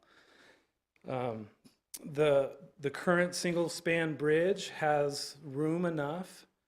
The design is such that 2 12-foot lanes could be added without modifying the bridge. The new design would essentially do the same thing. It would allow the addition of 2 12-foot lanes going underneath the bridge without structurally modifying the bridge. And so in our view, it's essentially functioning the same, and the big difference is it's resulting in an estimated savings of about $3 million. Okay. Of course, really a net savings of a little over 2.5 because we're having to pay more engineering costs. Right. Once again, the other question is this going to slow this project down? So it'll add 3 to 4 months to the timeline, but when we look at it, we're thinking this is a lot of money to save. And so we feel like we have to bring this to the table because it's not a small amount. Okay. Thanks, Phil. Council, questions for Mr. Allred? I think Chair Shutters first. Vice Mayor? I have a couple. So essentially you're saying that this bridge will look like the Kingman Crossing Bridge? Correct. Okay, so they'll be similar construct. Yes. Okay, and then how does this work, Manager Foggin, with our timeline with what's going on with the FAA? It actually fits in that model currently. Obviously, I'm continuing to push the FAA and our team to finish as soon as possible, but it actually is lining up with that schedule currently. So the way I'm looking at it, this adding 3 to 4 months, that's about September-ish. Yep. So, and where we are with the FAA, we're in legal review, correct? Yes. Which can take up to 60? We should be almost done with that. The schedule that the FAA provided has their part being complete and done by September 10th or 8th or something like that. So. Okay. Yep. So we're still in line for fall? Yeah. Okay. All All right, that was my main concern, is lining those up. Thank you. Okay. Mayor Anybody- Watkins? Yes, Counselor Pat. Mr. Allred, does this modification to a double span bridge reduce either the height or reduce the width of the road or lanes underneath the bridge for travelers? So we'll still maintain the same height from roadway to the bottom of the bridge, if that's what you're asking. Yes. And the width of the lanes would be the same as well. Okay. So basically, they'll put the columns where the median is, right? So we're planning a median, and so it's not really affecting the lanes at all, the width. I just want to make sure it's not affecting commerce, because my understanding is that we're going to have semi-tractor trailers primarily coming through there. They're still going to have enough space to go under, come through, and get to the airport. Yes. Perfect.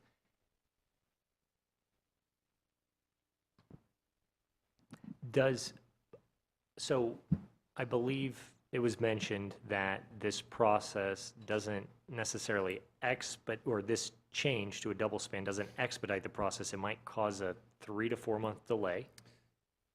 Correct. The design will take, that's what we're accounting for, is the design.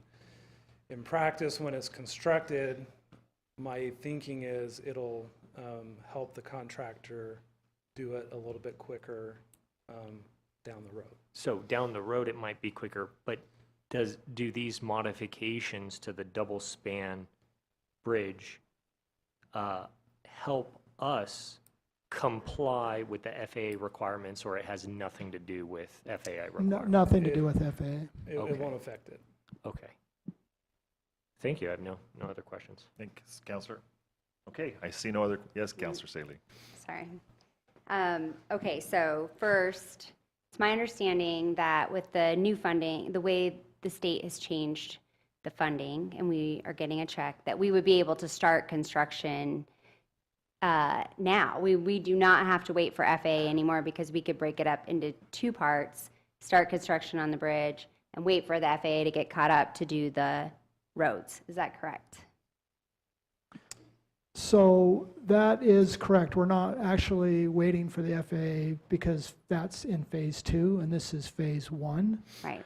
So we have requested the 20 million. The one thing that I would say is that with the change of access and the need to make sure that that we bring KDP manager along to make sure that they're paying their half of the cost, because they are responsible for paying that half. That does give them a little bit extra time to finish their legal issues that they're having with one of their partners. But I have talked to KDP manager. They're excited. They know about phase 1 versus phase 2. They are they're anxious, and they've got their plans for their drainage system at 95%. So this allows for the rest of the engineering on drainage. It gives them the time to work out their kinks as well. But yeah, I mean, we're basically, we get the 20 million, and we're feeling pretty good about being able to move forward with the project. Right. And as far as our partners go, we already have a signed contract with them for this project. So we don't really need to drag our feet if we don't have to. No. Well, there's actually some deadlines in the development agreement that basically says that phase 1 and phase 2 have to be designed and complete before they have to start contributing. But they're at 95%. Yeah, well, we're at the entire project's currently at 95% waiting for so that is kind of tied to the FAA that way. So the contract with them is tied to phase 1 and phase 2. But they've expressed interest in moving forward with phase 1. Right. Yep. Right. So what we're talking about then is the redesign. As you said, we'll hold the project up a couple months, because we could just get started, or we could go back and spend $500,000 and redesign it. That's the gist of this, right? I mean, I just want to make sure everybody's on the same page, that what we're saying is, the project's done, and we're going to have the money in the next 30 days, and we could get going, or we could redesign this bridge. And yeah, it is $2.5 million. However, it is another delay that I wish we would have tackled years ago. Yeah, but we still have to wait. We can't start until we've got the federal highways finished, and that's 2 months in itself. And we'll still need to give the plans to ADOT, have them do their final review and everything else. But that's part of the normal process anyways. But this is setting us back by redesigning. So, I mean, it's just want everybody to know. I was just going to make a comment. I don't think it's as bad as the picture painted for $2.5 million in savings. I mean, we've had delay of delay just in the approval and the engineering and all the, everything. And, I trust that the timing, that's why I asked my questions, the timing is going to align us, and we're going to save $2.5 million. So to me, I'm going to be voting in favor because I see the timeline lining up, and I also see the cost savings, and I think we could use the money. We could use the money. So, Phil, my next question is, have we talked to AECom about expediting this design? Because I already told them they designed the Kingman Crossing Bridge, so they should already be done. Yes. Right. Why can't we just Xerox that? I am pushing them. Yes, we're pushing. They know. I mean, I feel more comfortable voting yes if we could say you have till the end of July. You have 2 months, beginning of August, to get this done. Not 4 months. They told me 2 to 3 months, but yes. But could you expedite it? Because we've been a very good customer of theirs, and we would like to get this project finished. I will do my best to have them expedite the design. I think that's something you can do, right, is request an expedited process. Yeah. I mean, I already have. Okay. It's like a buy one, get one. Huh? It's like a buy one, get one. Right. Right? Like I told them they should just give us the design for free. Right. Yeah, or at least half off. That probably didn't go over very well either. No. Yeah, I just have heartburn over this. We've been waiting so long, and then to talk about redesigning it now is kind of a kick in the gut. And it is $2.5 million, and we do need that. Right? We're always tight. We don't have enough money around here to take care of everything that we're responsible for. But at the same time, the sooner we get it open, the sooner businesses will relocate there, and then we'll make that sales tax money. So I'm torn, and I am going to trust you that you're going to call him one more time and ask him to expedite it. Okay? I can call them tomorrow. Thank you. Can we write letters from city council? Go for it. Give me their phone number. lobby them. We'll rubber stamp a chain letter, right? I hear your frustration, and we are almost there. But I feel like by doing this, we're being fiducially responsible. That's right. So. With the public's money. Mm-hmm. Okay, any other questions for Mr. Allred? Okay. Seeing none, can we have a motion then for approving ENG 18-0052? Actually, I was hoping Councilor Pat. we could have discussion on this beforehand. I think that if that's okay, before we do the motion, Discussion on? this item with council between us, it's a public hearing. Okay. Well, no, there is no public hearing. Or not, excuse It's me, not a just- public hearing, just the. But yeah, just the- that's why I asked if there's any more comments or questions. Yeah, Okay. well, I'm sorry, I misunderstood. It wasn't for Mr. Allred. No, but it was I- just among council too. Yeah, I had well, I actually wanted to know some of the more quiet members' comments on the council tonight about this because it is a $2.5 million saving. Even though the delay on paper looks like it's going to be 3 to 4 months, I am leaning towards agreeing with Cherish. This is aligning with our time schedule to get everything done and with Manager Foggin's assurance that we're now developing the Rancho Santa Fe interchange in 2 phases, and we could start on phase 1, worry about phase 2 later. I mean, we still have to worry about phase 2 later anyway. I'm leaning in favor of this, but I still want to know my other colleagues' opinions on this matter. Originally, I was against the redesign. I don't think it was presented to us properly. But now that I understand the redesign, I'm for it. I think if we can save $2.5 million, it's going to cost us 3 months, maybe 2.5 months. I mean, Bill.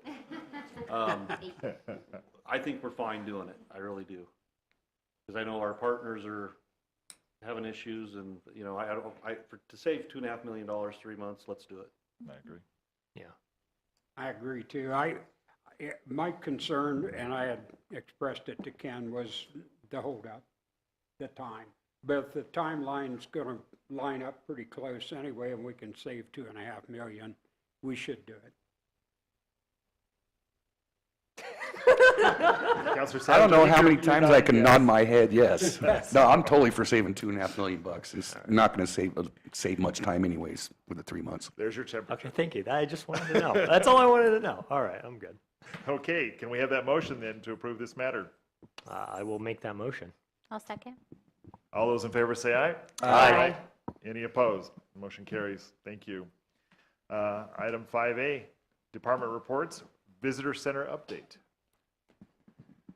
Josh, come on forward.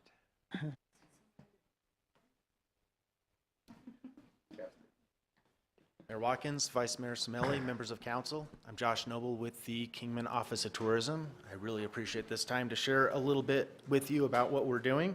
I know it says visitor center. It's really going to be visitor center and visitor center services, because I think there's a lot of information that you'd like to be caught up on.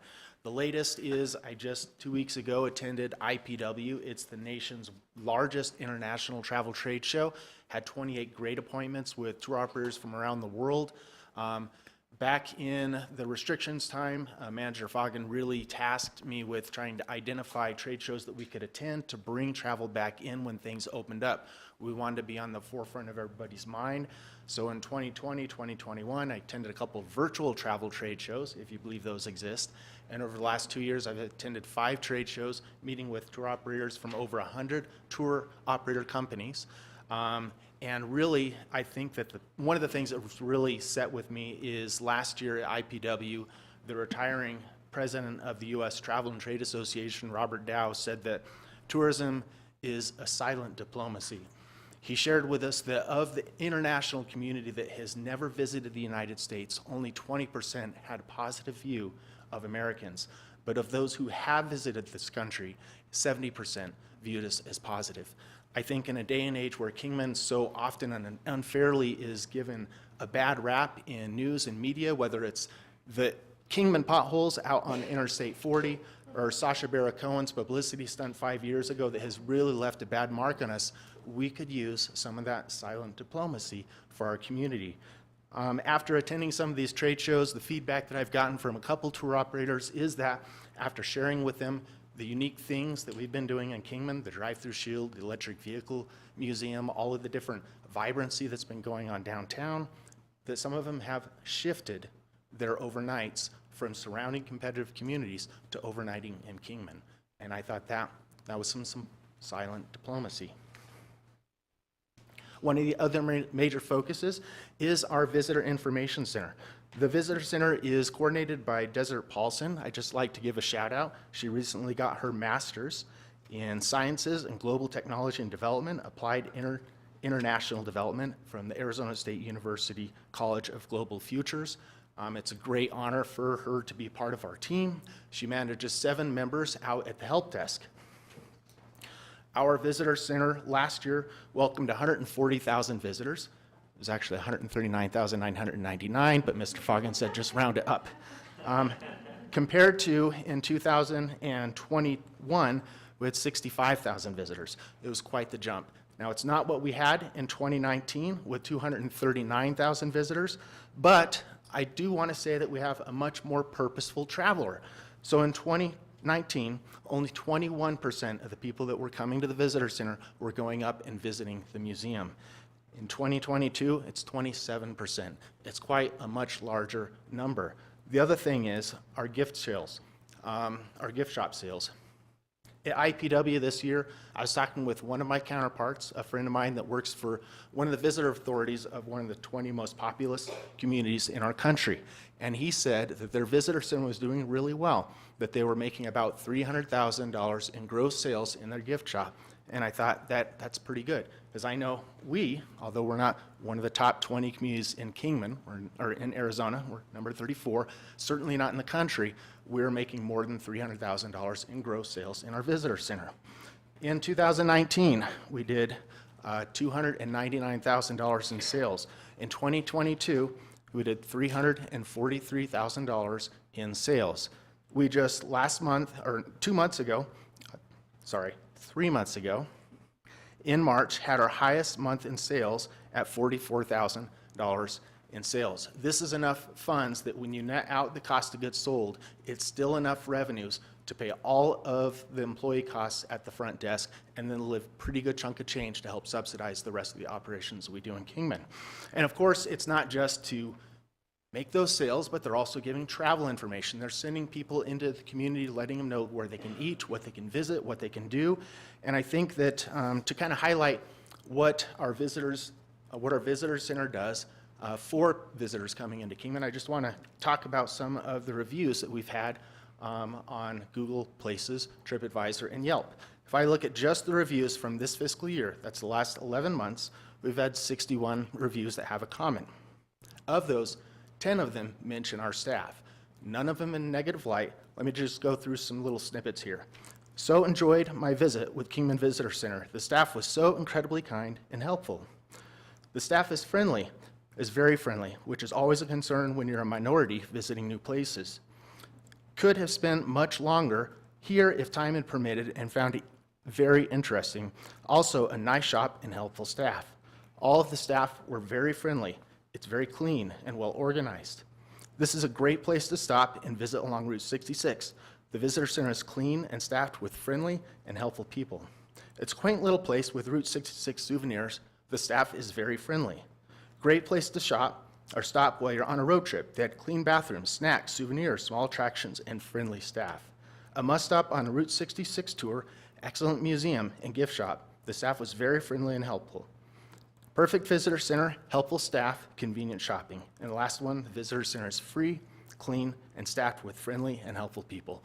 These are all from our travelers. It is silent diplomacy. Social media is another major focus that we hit on. It is coordinated by Katie Barthlow. She's very passionate about positive messaging, and also she's very growth driven. So for our reach in 2022, we had a reach of over 500,000 between our Facebook and Instagram platforms. Facebook, 468,000, and Instagram, 55,000. Last year, at the end of calendar year 2022, we had 13.6 thousand followers on Facebook. It was an 8% increase year over year. Instagram, 1,759 followers, 22% increase year over year. TikTok, 138. Now, this is a new one, and it's one that takes a little bit of time putting those videos together, but it was an 87% increase in followers year over year. Weibo, this is in our Chinese market, 32,500. That's a 14% increase year over year. Now, that's largely, our reach is organic. We do have some marketing for our special events that we do on social media, but we really believe in genuine, authentic communication with our visitors. So what does that mean? Well, let me share with you the top 5 posts so far in 2023. On January 17th, the snow just keeps on coming. This had 168.1 thousand reach with 3,537 reactions, 531 shares. 3 days later, snow in Kingman, Arizona, 45.3 thousand reach with 1,415 reactions. March 6th, wow, the spring is in bloom. 145.7 thousand reach with 6,665 reactions, 566 shares. Hey, all you bikers out there, this is at the end of April. 73,000.6 reach, 947 reactions. And then May Motor Mayhem, talking about the fun run, the street drags, all the different things we had going on in May, 65.3 thousand reach with 1,063 reactions, This is all organic. None of this is paid for. This is putting the message out there, identifying what people are looking for, and sharing that. Again, it's silent diplomacy. It's sharing what our community is about. Google Places is another major impact, and this isn't just for the travel industry, but this is really an overall economic development coordination. It's conducted by Joyce Wiley. She's really strong on building our community engagement and business relationships. So our focus with this is really to go out and make sure that the Google Places profiles in our community are all up to date, because when those are up to date, it increases Kingman's overall community profile. If travelers can find what they're looking for and not get lost in incorrect information, they're going to have a more positive experience. So we conducted our second destination audit in 2022, reviewing 497 brick and mortar Kingman businesses. Expanding just beyond tourism, this is dental offices, auto shops, retail, anything that a tourist might touch when they're coming into Kingman. So since 2020, we've initiated updates and corrections of Kingman businesses with 138 corrective edits. That's hours of operation, address, maybe their pin's in the wrong place on the map, website, phone number. 31 places added. So recent additions include the Immersion VR Arcade back in April. It's had 5.4 thousand views. Delilah Rose & Co. Boutique in February, 5.9 thousand views. Victoria's Sugar Shack back in December, 21,000 views. Shabby Girls Home Decor in September, 13.3 thousand views. These are businesses that if we didn't add them and no one else added them, travelers would never find them. So it's very important that we keep Kingman's community profile up to date. We've also added 746 photos that could be inside the shop, the front of the shop, showing what experience people can look for and what they're looking for when they're trying to find that business. So some of those that we've added in March, Grand Canyon Brewing Company, a picture that's had 26.5 thousand views. Holden's Auto Service, again, it's not just restaurants and hotels, but it's anything a tourist might touch, 28.8 thousand views. Route 66 Embroider and Screen Painting in January, 19,000 views. Dirty Duh, Rickety Cricket, in December we added an image, 94.7 thousand views. Charlie Cheesesteaks and Wraps in November, 17.2 thousand views. One of the first ones we added in, El Patrio, back in November 2020, over 700,000 views. So this is when people are looking on Google Maps. They're trying to identify where they're going to go for things. These come up in those results, and it helps people identify with what Kingman has to offer. I think the last one I want to touch on is our event support and assistance. So not only do we try to help with established events, but also help with developing events. The 34th annual fun run that we just had last month. I've been on the committee since 2006. I go to all the committee meetings. The week of the event, our staff clears our plate and we all come together to help make that event happen.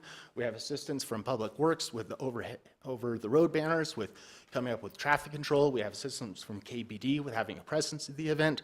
All of that the city gets very involved in.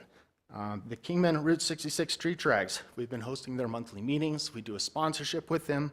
We helped with the press releases and promotions. We also send staff out to the event to capture videos and image so we can help promote it into the future. The Kingman Rodeos, I don't know if you know, but we've had our first Mojave County organized rodeo was in 1919. It was right here downtown on Labor Day. About, $4,000 in monies.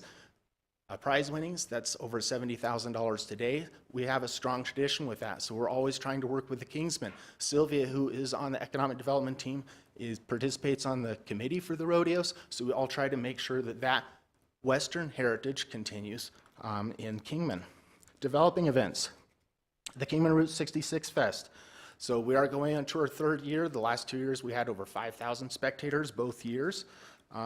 And we are really looking at growing that. I met with representatives from Flagstaff, from the Texas Route 66 Festival Committee, and members from the commission in Illinois when I was at IPW a couple weeks ago, and we're all trying to work together to cross-promote and coordinate so we're not stepping on each other. There's a lot of excitement about what everybody's doing. So far, we're 120 days out, and we've got all of our 20 pinup contest spots filled. We've actually got a waiting list. We've got people signed up for the Tow and Show Traveler Show or travel exhibit. We've also got 14 vendors already signed up. The Monarch Triathlon, this is put together by a local passionate triathlete, and we're really hoping to see it reach its potential of 1,200 racers over the next few years. This will bring them as well as their support staff. We're real excited about. It's one of the country's only all-women triathlons. The Route 66 Ultra Run, we had our last one last year, or our first one last year also. We look forward to seeing the second one on Veterans Day. This year, it's a 3-day, 140-mile race from Seligman through Kingman to Topak. The coordinator is Marshall Ulrich and his wife Heather. He's run 130 ultramarathons. He's been featured in the world's toughest race, Eco Challenge Fiji, which is currently on Amazon Prime. A very high name event and coordinator, and we really think that's going to grow into something that's going to help put our area of Route 66 further on the map. So these are all sorts of things that we're trying to do. Another one is the Arizona Off-Road Promotions. It's a Phoenix-based event promoter who brings ATV and UTV events into Kingman, and that's how we're building on bringing people in that are into that sort of sport and may not have been on our trails in the area. Again, that's all silent diplomacy. We didn't cover marketing, website development, infrastructure projects like the drive-through shield. All of those are really more Office of Tourism things. I just wanted to focus on visitor services and the visitor center per the agenda. So with that, I'd be happy to answer any questions. Thanks, Josh. That was a lot of information you covered in that. Any questions from council? Mr. Noble? Or comments? Okay. Once again, thanks for that report, Josh. Thank you. Appreciate it. Item number 6, announcements by mayor, council members, and city manager. Mr. Foggin. Thank you. I just want to thank Councilor Ward for coming and supporting and being part of our annual Department Services Expo. Had great weather and the turnout was good. We always want to see more from that, but just want to thank my team and Councilor Ward for supporting that. Other than that, I do not have any announcements. Okay. Councilor Walker? Nothing tonight. Councilor Savage? Nothing tonight. Councilor Ward? Nothing tonight. Councilor Saley? Councilor Pat? Nothing tonight. Vice Mayor? Nothing for me. Wow. Okay. I do have one thing of note that I wanted to bring up. Next Monday, June 12th, there is a women's veterans organization here in Kingman, and they have asked me to read a proclamation over at the Veterans Memorial there at the end of the west end of Railroad Park. And so I want to invite everybody to go to that if they would like. That's at 11 a.m. And just recognize once again our veterans and our women's veterans and appreciate all they've done and their sacrifices and their families. Otherwise, I have nothing else. I do want to say I appreciate once again our citizens of Kingman and all the acts of kindness and service I see from time to time happening. And it's what makes our city great. And keep up the good work. Item number 7, council requests for future reports and updates. Okay, seeing none. Item number 8, executive session. 8A, city manager performance evaluation. We will excuse the rest of you then from, I know, from council chambers. And Mr. Foggin, I think we're going to stay here. Are we, Carl, I see. Could you just please read the item and then Yes. if you take a motion to go into executive session, but it looks like everybody's leaving anyway. You're right, I'm sorry. But we still need that motion. The council may go into executive session pursuant to ARS 38-431.03A1 for continued discussion of the city manager's contract performance review, discussion, and possible action. Can we have a motion to go into executive session? Motion. All those in favor say aye. Aye. Any opposed? Motion carries. I think we're going to have it because we're in here, so we're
So wait for Donna to turn it.